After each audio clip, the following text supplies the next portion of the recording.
लोग का जो क्लास ये आज का जो टॉपिक है, जो आज हम लोग का चैप्टर है, उसका नाम है इलेक्ट्रोस्टैटिक्स। और मैंने कहा था कि जो इलेक्ट्रोस्टैटिक्स चैप्टर है, उस इलेक्ट्रोस्टैटिक चैप्टर में हम लोग को ध्यान का देना है कि जो हमारा ये चैप्टर है, उस चैप्टर में मैंने कहा था कि हम पूरा का पूरा जो भी स्टडी करेंगे वो चार्ज एट रेस्ट की बात करेंगे। उस दिन भी मैंने बात किया था और आज मैं, चूंकि बहुत सारे बच्चे नए हैं, तो उन नए बच्चों के लिए मैं इसको दोबारा रिपीट कर देता हूँ। 2 मिनट 4 मिनट मुझे लगेगा। तो हम लोगों ने कहा था कि हम लोग इसमें आज की क्लास में जो पूरा डिस्कशन करेंगे वो इलेक्ट्रोस्टैटिक होगा। और मैंने कहा था कि इलेक्ट्रोस्टैटिक का मतलब है, इलेक्ट्रो वर्ड लिया गया इलेक्ट्रॉन से, और स्टैटिक का मतलब होता है रेस्ट। तो इलेक्ट्रोस्टैटिक का मतलब था हमारा रेस्ट। तो हम लोग जो भी इस चैप्टर में डिस्कस करेंगे, इस चैप्टर में तो हमारे इस यूनिट में कह सकते हो, इलेक्ट्रोस्टैटिक यूनिट में 2 चैप्टर हैं। मैंने बताया था इलेक्ट्रिक चार्ज एंड फील्ड, और दूसरा है electric potential and capacitance.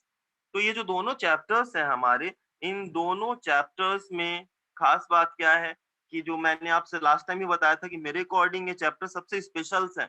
In chapters में जो भी आपके क्वेश्चंस पुट किए जाएंगे आपके बोर्ड एग्जाम्स में, तो वो कहीं ना कहीं एक अपने अच्छे स्टैंडर्ड रखते हैं। और मेरे देखने में इस बुक का ये सबसे टफेस्ट चैप्टर में से माना जाता है, ये है, और एक मैग्नेटिज्म का पोर्शन है।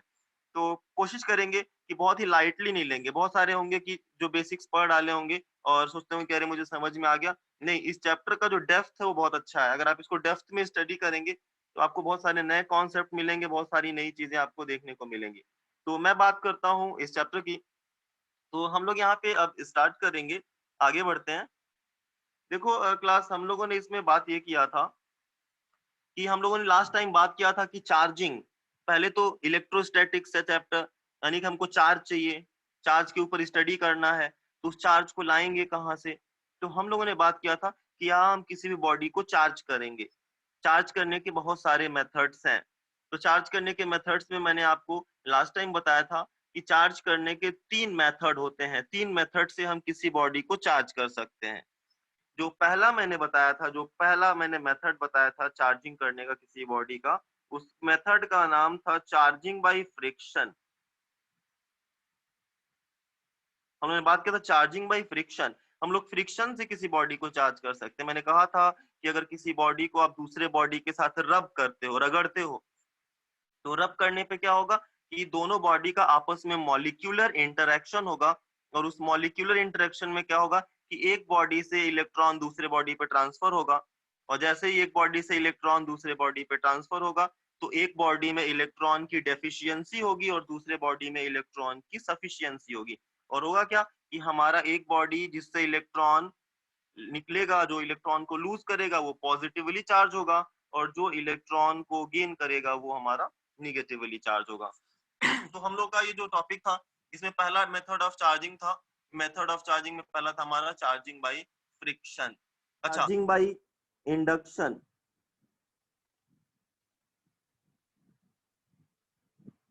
चार्जिंग बाय इंडक्शन में हम लोगों ने बात किया था कि अगर दो बॉडी को चार्ज करना है तो चार्जिंग बाय इंडक्शन का हम लोगों ने हेल्प किया था। और मैंने कहा था इंडक्शन का मतलब होता है विदाउट कांटेक्ट चार्जेस ट्रांसफर हो जाएं, ऐसा नहीं होगा, लेकिन दो बॉडी को हम टच भी नहीं कराएंगे और एक बॉडी की वजह से दूसरे बॉडी के ऊपर चार्ज पहुंच जाएगा। तो इसको हम लोगों ने बोला था चार्जिंग बाय इंडक्शन। और चार्जिंग बाय इंडक्शन में जो हम लोगों ने बात किया था, मैं उसको एक बार आपसे थोड़ा सा डिस्कस कर लेता हूँ। मुझे लगता है कि चार्जिंग बाय इंडक्शन एक बार आपको जानना जरूरी है। तो चार्जिंग बाय इंडक्शन में उन्होंने कहा था कि सपोज करो कि हमारे पास एक कोई भी स्फेयर मैंने लिया था उस दिन वाले क्लास में। मैं जल्दी से क्विकली करूंगा। हम लोगों ने एक स्फेयर लिया था और हम लोगों ने कहा था कि इस स्फेयर को हम लोगों ने, ये स्फेयर था हमारा मेटल का, इस sphere was made of metal, metallic sphere था। और ये जो स्टैंड था वो इंसुलेटेड स्टैंड था। इंसुलेटेड स्टैंड पे एक मेटल का स्फेयर रखा गया था।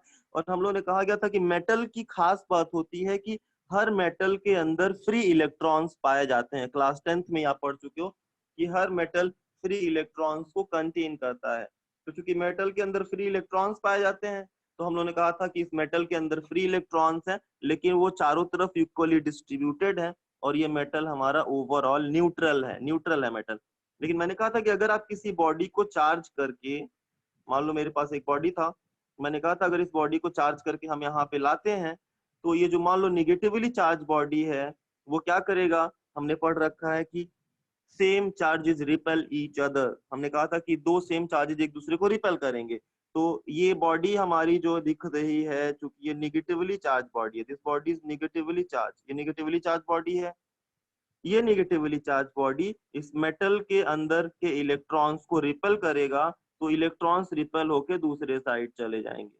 और जब इलेक्ट्रॉन दूसरे साइड चले जाएंगे तो जे जहां से इलेक्ट्रॉन दूसरे साइड जाएंगे उस फेस पे हम लोगों ने कहा था कि पॉजिटिव चार्ज आ जाएगा।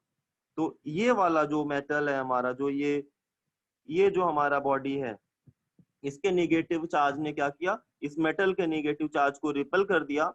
और जब चार्ज रिपेल हो गए तो रिपेल होने के बाद इस फेस पे पॉजिटिव आ जाएगा और वो रिपेल हुए चार्ज दूसरे फेस पे चले गए। तो हम लोगों ने कहा था इसको चार्जिंग बाय इंडक्शन कहेंगे। दो बॉडी को टच भी नहीं कराया और दोनों बॉडी पे चार्ज दिख रहा है हमको।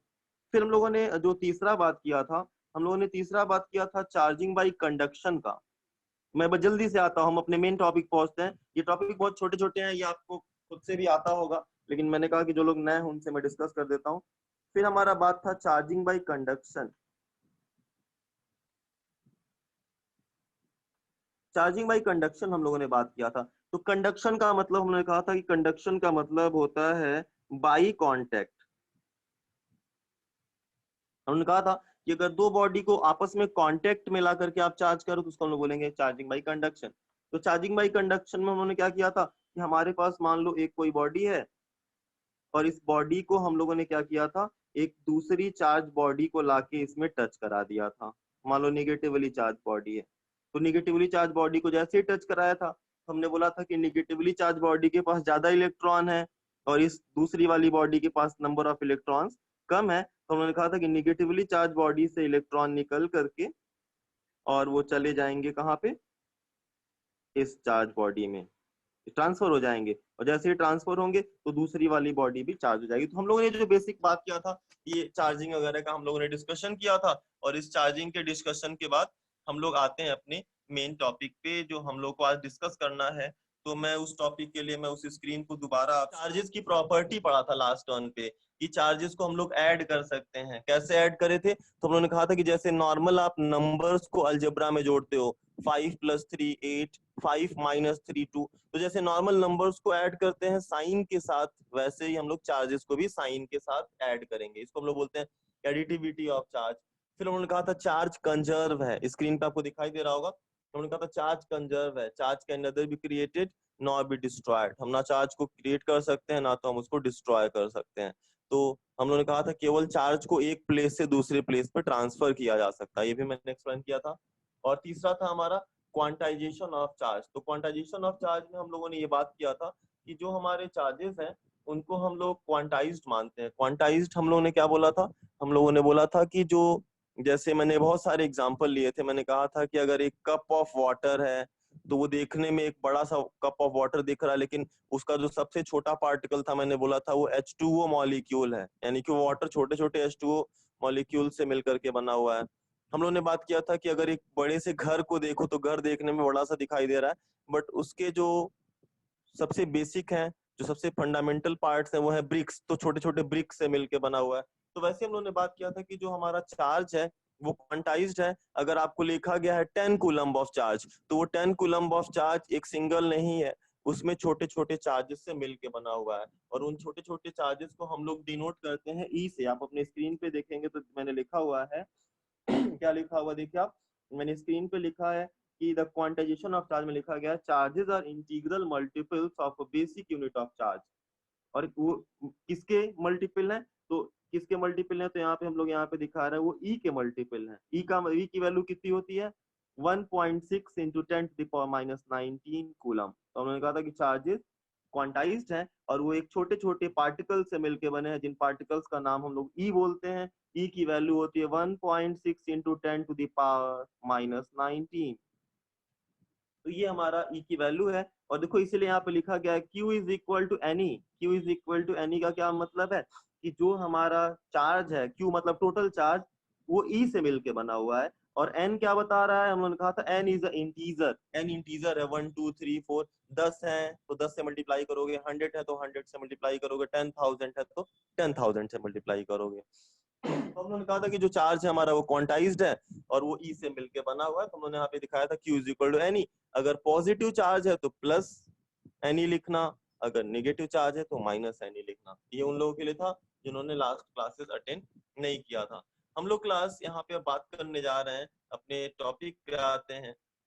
हम लोग का जो टॉपिक था वो टॉपिक था कूलम्स लॉ, और यहाँ पे मैं आपको काफी सारी चीजें बताऊंगा। हो सकता है अगर आपने पढ़ा भी होगा तो आपको थोड़ा सा काफी चीजें यहाँ पे नहीं दिखेंगी। तो हम लोग यहाँ पे बात करने जा रहे हैं कूलम्स लॉ की। तो कूलम्स लॉ की बात करने पे हम लोग यहाँ पे थोड़ा सा, मैं एक बार फिर से कंफर्म हो लूं कि सबको मेरी आवाज सुनाई दे रही है कि नहीं। तो वंशिका जायसवाल, मेरी आवाज तुमको सुनाई दे रही है? Yes sir. Tanushree Srivastava, Tanushree sir आ रही है। तनुश्री श्रीवास्तव मुझे सुन रही हो? Yes sir. Okay. Yes sir. Shivangi Shukla, Shivangi Shukla, yes sir. ठीक है, वेरी गुड। स्टूडेंट्स, एक थोड़ा सा रिक्वेस्ट और मेरा है, मैंने एक इंस्ट्रक्शन डाला था कि आप क्या करो, अपना जो जूम आईडी है उस जूम आईडी में जो आप अपना जो भी अपना नाम लिख रखा है, पहली बात कुछ ऐसा वैसा नाम ना लिखो, कोई जिम्मी लिखा है कोई क्या लिखा है, तो अपना नाम आप सारा एक्चुअल अपना नाम लिखो पूरा कंप्लीट विद टाइटल, और उसके ब्रैकेट में तुरंत अपना सेक्शन लिख दो ताकि अटेंडेंस लेने में हम लोग को प्रॉब्लम ना हो। क्योंकि अटेंडेंस हम वैसे भी ले लेंगे, प्रॉब्लम नहीं होगी, बट ऐसे थोड़ा सा आसानी रहेगा। ठीक है क्लास, तो हम लोग यहाँ पे बात कर रहे थे कूलम्स लॉ पे, मैं आता हूँ। तो कूलम्स लॉ की जो हम लोग बात कर रहे हैं क्लास, देखो हम लोगों ने क्लास शायद पढ़ा हो 8 वेट में पढ़ा था कि same charges repel each other, opposite charges attract each other. हम लोगों ने ये भी पढ़ा था कि जो चार्जेस हैं उनके बीच का जो फोर्स है उसको कूलम्बियन फोर्स बोलते हैं, क्योंकि कूलम ने उसको डिस्कवर किया था। तो जो कूलम्स लॉ है एक बेसिक लॉ है, एक फंडामेंटल फोर्स को बताता है। हम लोगों ने क्लास 11th में पढ़ा था, जो चैप्टर था फिजिकल वर्ड, तो हम लोग बोलते थे कि हमारे फंडामेंटल फोर्सेस है नेचर में, जैसे मैग्नेटिक फोर्स था, ग्रेविटेशनल फोर्स था, इलेक्ट्रिक फोर्स था, बहुत सारे हम लोगों ने फोर्सेस पढ़े थे, न्यूक्लियर फोर्स था। तो उसी में से जो एक ये फोर्स है हमारा कूलम्स लॉ का, जो कूलम्बियन फोर्स है, जो हम लोग बोलते हैं इलेक्ट्रिक फोर्स, इलेक्ट्रोस्टैटिक फोर्स। तो इलेक्ट्रोस्टैटिक फोर्स जो हम लोग यहाँ पे बात कर रहे हैं, ये इलेक्ट्रोस्टैटिक फोर्स हमारा उन्हीं फंडामेंटल फोर्सेस में से एक फोर्स है। और आपको मैं बताता हूँ आपके नॉलेज के लिए कि जो आपने फिजिकल वर्ड में यानी कि 11th के पहले चैप्टर में जो भी आपने फोर्सेस के बारे में पढ़ा था, मेनली जो फोर्सेस थे वो मैग्नेटिक फोर्स था, ग्रेविटेशनल फोर्स था, इलेक्ट्रिक फोर्स था, न्यूक्लियर फोर्स था। तो ये सारे फोर्सेस आप 11th और 12th मिला के कंप्लीट पढ़ लोगे सबके बारे में, और काफी डिटेल्ड स्टडी करोगे। तो जो न्यूक्लियर फोर्स हमारा है वो आगे मिलेगा। हम लोगों ने ग्रेविटेशनल फोर्स के बारे में हम लोगों ने पढ़ लिया था किसमें, क्लास 11th में ही। अभी इलेक्ट्रिक फोर्स हम लोग पढ़ने जा रहे हैं, इसके बाद मैग्नेटिक फोर्स आएगा और उसके बाद न्यूक्लियर फोर्स। तो 3 ही सेक्शन में पढ़ना है, और हम लोगों ने एक पढ़ा था ग्रेविटेशनल फोर्स क्लास 11th में। तो ये सारे फोर्सेज आप पढ़ाए जाएंगे और बहुत ही डिटेल में आप इसको स्टडी करोगे। एक तरीके से इनवर्स स्क्वायर लॉ है, जितने भी हमारे फंडामेंटल लॉज हैं, कोलंबियन लॉ, हमारा ग्रेविटेशनल लॉ, हमारा मैग्नेटिज्म का जो फोर्स है, आपको सब में एक बहुत चीज कॉमन मिलेगी। वो क्या मिलेगी कि ये सारे इनवर्स स्क्वायर लॉ को फॉलो करेंगे, ये सारे इनवर्स स्क्वायर लॉ को फॉलो करेंगे। इनवर्स स्क्वायर लॉ क्या होता है, मैं उसी पे बात करता हूँ। F is equal to G m1 m2 by are square, कुछ ऐसा हम लोगों ने लिखा था। F is equal to G m1 m2 by are square, जहाँ जी को हम लोगों ने यूनिवर्सल कांस्टेंट बोला था, और बोला था कि इसकी वैल्यू पूरे यूनिवर्स में कांस्टेंट है 6.67 एंड सो ऑन, जो भी हम लोगों ने पढ़ा था। अभी हम लोग बात करते हैं कूलम्स लॉ में।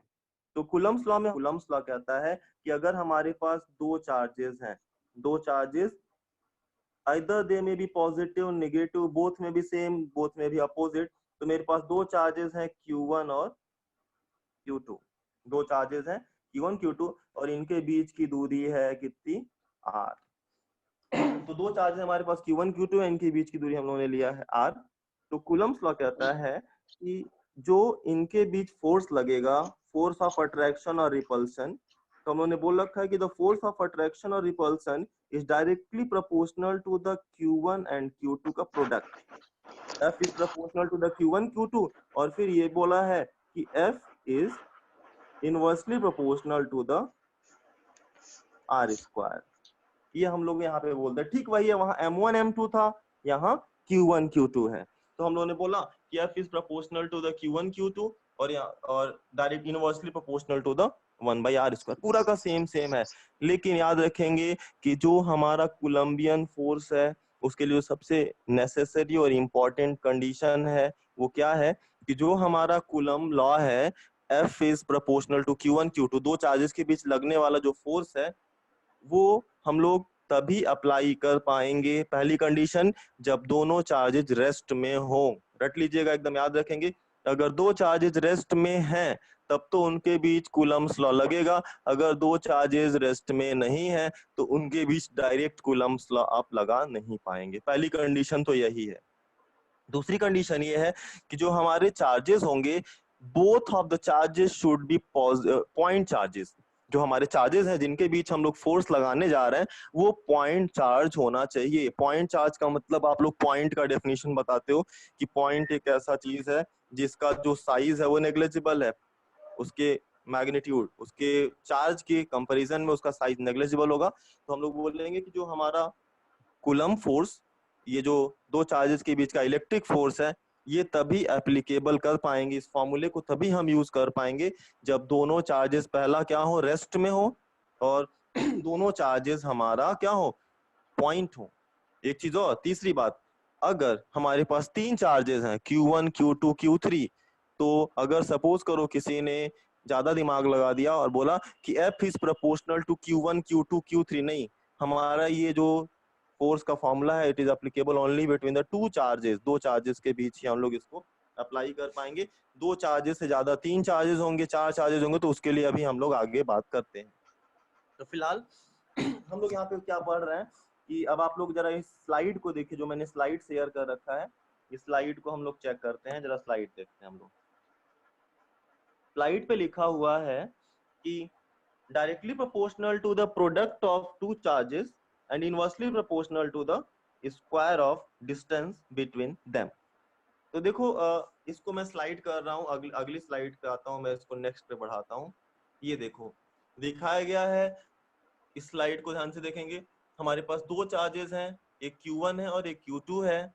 ऊपर पहला जो ब्लू कलर से दिख रहा है, दोनों ब्लू कलर्स हैं, दोनों सेम चार्जेस हैं, तो दोनों एक दूसरे को क्या कर रहे हैं, एक दूसरे को रिपेल कर रहे हैं। जो टॉप पे दो चार्जेस हैं वो दोनों एक दूसरे को रिपेल कर रहे हैं because these two charges are the same. दूसरा दिखाया गया है, एक ब्लू है और एक रेड है, दोनों अपोजिट चार्जेस हैं, one is positive another is negative, ये दोनों एक दूसरे को क्या कर रहे हैं, अट्रैक्ट कर रहे हैं। तो क्या लिखा गया है, F is equal to K Q1 Q2 by R square. हम लोग वहां पे पढ़ते थे, हम लोग अपने क्लास 11th में बोलते थे, वहां पे G लग जाता था, याद रखना, यहाँ पे G आता था और M1 M2 होता था, लेकिन यहाँ पे हम लोगों ने K लिखा है, K Q1 Q2 by R square, this is the Coulomb's law. मैंने कहा इसको हम लोग अप्लाई तभी कर पाएंगे जब दोनों चार्जेस हमारे रेस्ट में हो, दोनों चार्जेस हमारे कैसे हो, पॉइंट चार्जेस हो। अगर हमारा दोनों कंडीशंस में से कोई अलग कंडीशन हो गया तो ये फॉर्मूला डायरेक्ट एप्लीकेबल नहीं होगा। अब देखो हम लोगों ने यहाँ पे जो लिखा कि F is proportional to Q1 Q2 by R square और फिर एक कांस्टेंट लगा दिया K, ठीक, तो उस K की वैल्यू सबको पता होगी, नहीं पता होगी तो मैं लिखता हूँ, उस K की जो कांस्टेंट हम लोगों ने लिखा है, जो K लिखा गया वहां पे, ग्रेविटेशन में उस K की वैल्यू होती थी कैपिटल G, जिसको हम लोग बोलते थे यूनिवर्सल ग्रेविटेशनल कांस्टेंट। तो हम लोग यहाँ पे एक मिनट, हम लोग यहाँ पे जो लिखने जा रहे हैं, हम लोग यहाँ पे बात करेंगे कि इस K की वैल्यू होगी 1/4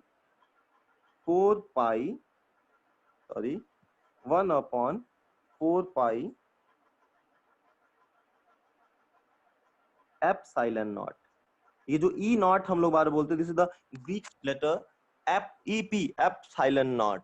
तो यहाँ पे जो के की वैल्यू होती है that is 1/4 pi epsilon naught. तो हमारा जो ये कूलम्ब्स लॉ का पूरा फॉर्मूला है उसको हम लोग कैसे लिखेंगे, मैं लिख के दिखाता हूँ आप लोगों को, ध्यान से देखेंगे।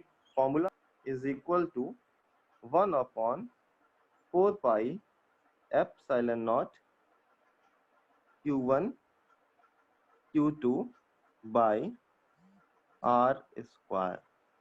ये हमारा फॉर्मूला हुआ। F is equal to 1/4 pi epsilon naught Q1 Q2 by are square, जहां पे हम लोग यहाँ पे ये जो कांस्टेंट है पूरा पूरा कांस्टेंट, इसकी मैं बात कर रहा हूँ, इस कांस्टेंट की मैं बात कर रहा हूँ जो लिखा गया है 1/4 पाई एप्सिलॉन नॉट।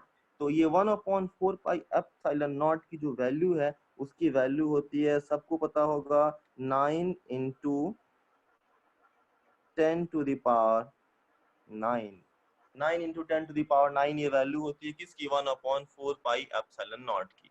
तो मैं बात कर, मैंने कहा 1/4 पाई एप्सिलॉन, इसकी पूरी वैल्यू होती है 9 इंटू 10 टू द पावर 9। इसकी वैल्यू है हमारी 9 इंटू 10 टू द पावर 9। अभी हम लोग यूनिट और डायमेंशन फॉर्मूले की बात करेंगे। उस हम लोग बात कर रहे थे कि जो हमारा कूलम्ब्स लॉ है वो कहता है कि F is equal to 1/4 pi epsilon naught Q1 Q2 by are square. Q1 Q2 by are square में हम लोग ने कहा Q1 Q2 क्या है हमारा, वो दोनों चार्जेस हैं, और आर स्क्वायर क्या है हमारा, आर स्क्वायर है उन दोनों चार्जेस के बीच की दूरी। मैंने अभी कहा कि हम कूलम्ब्स लॉ तभी अप्लाई कर पाएंगे when the two charges are point charges, दोनों चार्जेस पॉइंट हो और दोनों चार्जेस स्टेशनरी हो। अगर चार्ज ने चलना शुरू किया, अगर चार्ज एक्सेलरेट होना शुरू कर दिया, तो हमारा कूलम्ब्स लॉ वहां पे फ्लॉप हो जाएगा। फिर हमको कुछ नया करना पड़ेगा, क्योंकि वहां पे फिर जैसे ही चार्ज मूव करता है तो वो इलेक्ट्रिक और मैग्नेटिक दोनों फील्ड प्रोड्यूस करता है। अगर चार्ज रेस्ट में है तो वो केवल और केवल इलेक्ट्रिक फील्ड प्रोड्यूस करेगा, जैसे ही मूव किया तो मैग्नेटिक भी प्रोड्यूस कर देगा। तो उस केस में हमारा पूरा कॉन्सेप्ट बदल जाता है। तो उसकी बात हम लोग बाद में करेंगे। अभी हम लोगों ने कूलम्ब्स लॉ देखा, हम लोगों ने कहा 1/4 पाई एप्सिलॉन नॉट की वैल्यू है 9 इंटू 10 टू द पावर 9। मैं चाहूंगा कि आप अपने कॉपी पे कूलम्ब्स लॉ को लिखें, जस्ट फॉर प्रैक्टिस, मेरे लिए नहीं लिखेंगे, ना ही मेरे कहने पे कोई फोर्स नहीं है, आप अपने प्रैक्टिस के लिए कूलम्ब्स लॉ लिखिए। कूलम्ब्स लॉ कहता है कि द फोर्स ऑफ अट्रैक्शन और repulsion between two charges is directly proportional to their products and inversely proportional to the square of distance between them, provided that, वहां पे condition हमने भी बोल दिया, 4-5 बार बोल चुका कि वो कंडीशन क्या होगी, the charges should be positive and they should be unaccelerated, वो चार्जेस एक्सेलरेट नहीं होने चाहिए। मैंने एक कांस्टेंट लिखा, उस कांस्टेंट को मैं बताता हूं। अभी मैंने कांस्टेंट लिखा, उस कांस्टेंट को हम लोगों ने कहा 1/4 पाई एप्सिलॉन नॉट। तो देखो 4 एक नंबर है, सबको दिख ही रहा है, पाई की वैल्यू सबको पता है 3.14 या 22/7, और एप्सिलॉन नॉट, अब मैं इसी पे बात करूंगा, आज का टॉपिक हम लोग का यहीं पे लिमिटेड रहेगा। तो मैं आज बात करूंगा एप्सिलॉन नॉट की, बहुत इंपॉर्टेंट टर्म है और मैं आपको इस पे नई चीजें दिखाऊंगा, थोड़ा सा आपके लिए इंटरेस्टिंग होगा। तो एप्सिलॉन नॉट का जो नाम है, देखो नीचे स्लाइड में नीचे देखो लिखा गया permittivity, PERMITTIVITY, permittivity of free space. Epsilon not, जो ये ई नॉट दिख रहा है आपको, इस ई नॉट का नाम है एप्सिलॉन नॉट, और इसको बोला गया permittivity, permittivity of free space. क्या है परमिटिविटी? क्या था capital G? Universal gravitational constant क्या था? परमिटिविटी क्या है? तो पहली बात मैं दो चीजें आपको क्लियर करूंगा। जो ग्रेविटेशनल फोर्स था उसमें दो मासेस हैं, अगर हमारे पास m1 और m2, तो उनके बीच में कौन सा मीडियम रखा गया इससे हमको कोई फर्क नहीं पड़ता। मान लो आपके पास दो मास है, उन दोनों मासेस के बीच पानी भर दिया, उन दोनों मासेस के बीच कोई आयरन डाल दिया, उन दो मासेस के बीच आपने कोई कपड़ा डाल दिया, तो उनके बीच ग्रेविटेशनल फोर्स में कोई चेंज नहीं आएगा, because gravitational force is independent of medium between the two charges. Gravitational force दो चार्जेस के बीच रखे गए मीडियम से इंडिपेंडेंट था। मैं 11th वाली बात कर रहा हूँ ग्रेविटेशनल फोर्स की। तो वहां दो चार्जेस के बीच मीडियम से कोई फर्क नहीं पड़ेगा। बट अगर दो चार्जेस के बीच, वहां हम लोग दो मासेस की बात कर रहे थे, अगर दो चार्जेस के बीच अगर हम कोई मीडियम डाल दें तो उनके बीच लगने वाले फोर्स में इफेक्ट आ जाएगा, चेंज आ जाएगा। यहाँ पे देखो जो वर्ड यूज हो गया है परमिटिविटी, अगर इसको थोड़ा सा ब्रेक करके देखो, परमिटिविटी वर्ड है परमिट वर्ड से लिया गया है। Permittivity word is derived from, लगभग कुछ ऐसा ही वर्ड है परमिट से। परमिट का मतलब पास करना। आप खुद एक बार एक छोटा सा मैं एग्जांपल लेता हूँ। एग्जांपल ये है कि अभी मैं इलेक्ट्रिक की नहीं बात कर रहा हूँ, अगर मैं बात करूं, अगर आपके पास दो मैग्नेट्स हैं, अगर आपके पास दो चुंबक हैं और उन दोनों मैग्नेट्स को आप डायरेक्ट आपस में चिपकाओ, आपस में कांटेक्ट कराओ, तो देखना वो दोनों मैग्नेट्स फट से चिपक जाएंगे, तुरंत क्विकली चिपक जाएंगे। लेकिन अगर दोनों मैग्नेट के बीच आप एक मोटी सी बुक रख दो, दोनों मैग्नेट के बीच मैंने कहा, अब वो दोनों मैग्नेट क्या आपस में इजिली चिपक पाएंगे आराध्या? नहीं सर। उनके बीच का फोर्स ऑफ अट्रैक्शन कम होगा कि बढ़ जाएगा कि सेम रहेगा? सर कम हो जाएगा कम हो जाएगा। पहले के हाँ, उनके मुकाबले। पहले के मुकाबले उनका बीच का जो फोर्स ऑफ अट्रैक्शन है वो कम हो जाएगा। तो फोर्स ऑफ अट्रैक्शन कम होने का जो रीजन है वो इसी तरह का कुछ चीज है। बुक ने क्या किया कि दोनों के बीच जो पास होने वाली जो भी चीज थी जिसकी वजह से फोर्स लग रहा था, उसको वैसे हम लोग फील्ड बोलते हैं, मैग्नेटिक फील्ड। तो उसको यस। बुक ने क्या किया, रोकना शुरू कर दिया, उसके ऊपर ऑब्स्ट्रक्शंस लगाना शुरू कर दिया, परमिट करना कम कर दिया। तो हम लोग यहाँ पे परमिटिविटी वर्ड, वहां पे तो मैग्नेटिज्म में परमिएबिलिटी है, यहाँ पे हम लोग जो चार्ज पढ़ रहे यस। हैं, हम लोग चार्ज पे बात करेंगे परमिटिविटी की।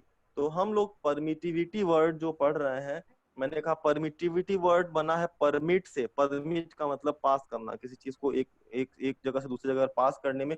जैसे बहुत सारे एग्जांपल्स हैं, मान लो तुम्हारे पास चाय छानने वाली छन्नी है, एक मोटी है एक पतली है, तो मोटी वाली इजीली पास कर देगी, जो बहुत पतली धीरे धीरे पास करेगी। कोई फिल्टर है, तो बड़े होल का फिल्टर होगा तो इजीली पास कर देगा, पतले होल का फिल्टर तो धीरे पास करेगा। तो यहाँ भी कुछ ऐसे ही है कि अगर दो चार्जेस के बीच, अगर हम कोई भी एक नया मीडियम इंट्रोड्यूस करें, और वो मीडियम पे हम लोग बहुत अच्छा स्टडी करेंगे, इसीलिए मैंने कहा कि ये जो हम लोग टॉपिक डिस्कस कर रहे हैं बहुत डेप्थ में है, इतना आसान नहीं है। अगर हम लोग डेप्थ में एक एक चीजों को स्टडी करेंगे तो आपको लगेगा कि हाँ मैंने कुछ बढ़िया पढ़ा।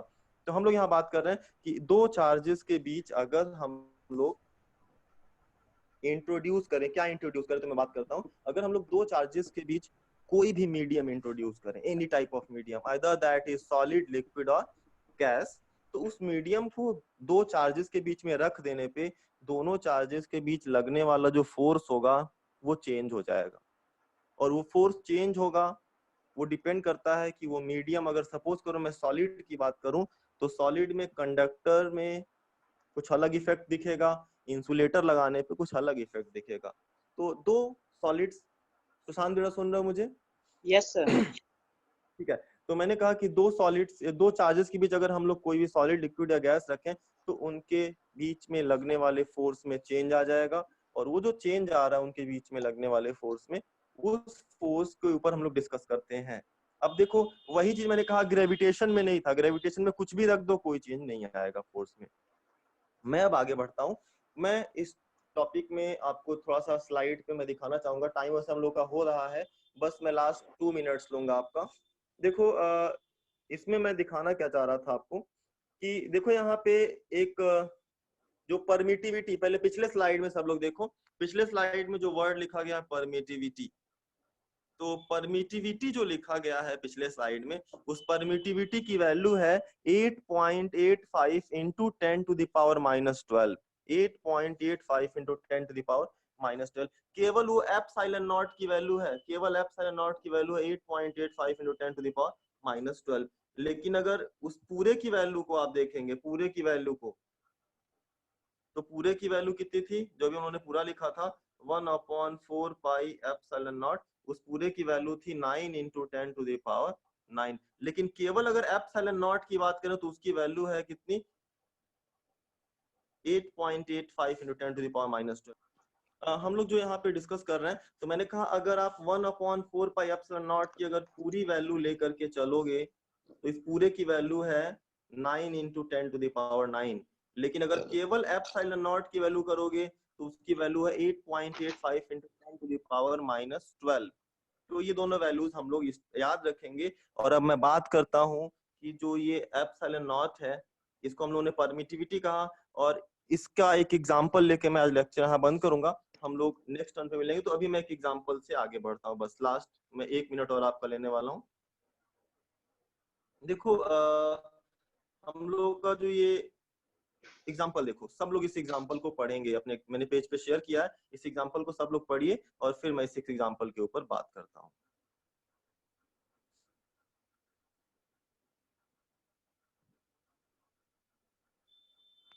यहाँ पे लिखा गया है permittivity, relative permittivity and dielectric constant.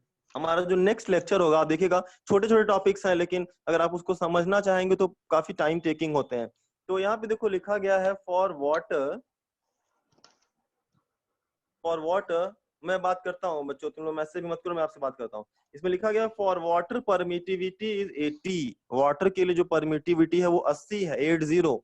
और लिखा गया है times than that of the vacuum. देखो स्टूडेंट्स ध्यान से सुनना मेरी बात को, बस लास्ट का 2 मिनट।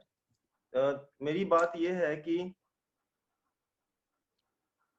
वाटर के लिए जो हमारी परमिटिविटी 80 गुना है वैक्यूम से, जो हम लोग यहाँ पे अभी एक टर्म लिखे थे एप्सिलॉन नॉट, इसका पूरा नाम है परमिटिविटी ऑफ फ्री स्पेस। ये हम लोग किसके लिए यूज करेंगे? वैक्यूम के लिए। ये वैक्यूम के लिए हम लोग यूज करेंगे, दिस इज फॉर वैक्यूम।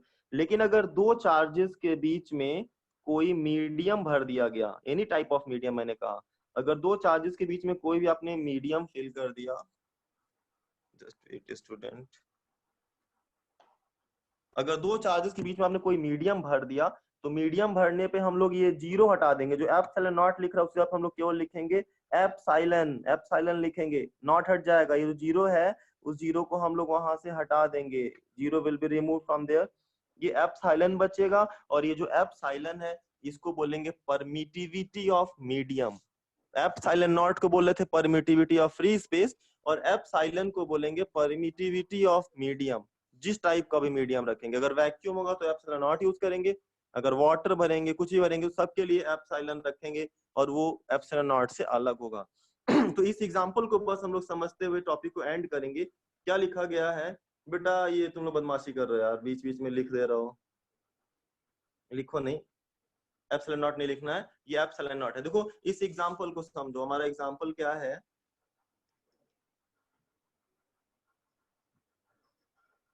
हमारा एग्जांपल है कि लिखा गया है for water permittivity is 80 than that of vacuum. यानी कि अगर दो चार्जेस को वैक्यूम में रखोगे और उन्हीं दो चार्जेस को उठा के पानी में डाल दो, दो चार्जेस हैं उनको एक बार वैक्यूम में रखो और उन्हीं दो चार्जेस को उठा के पानी में डाल दो, तो क्या अंतर पड़ेगा फोर्स पे? तो लिखा गया है hence the force between the two charges in the water will be 1/80 times the force in the vacuum. यानी कि पानी में डालने पे जो अब नया फोर्स होगा वो पहले के फोर्स से 80 टाइम्स घट जाएगा।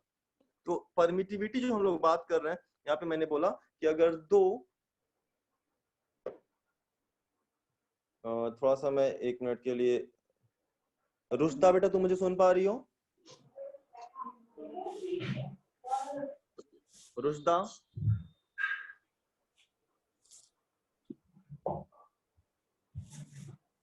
राज त्रिपाठी मुझे सुन पा रहे हो बेटा?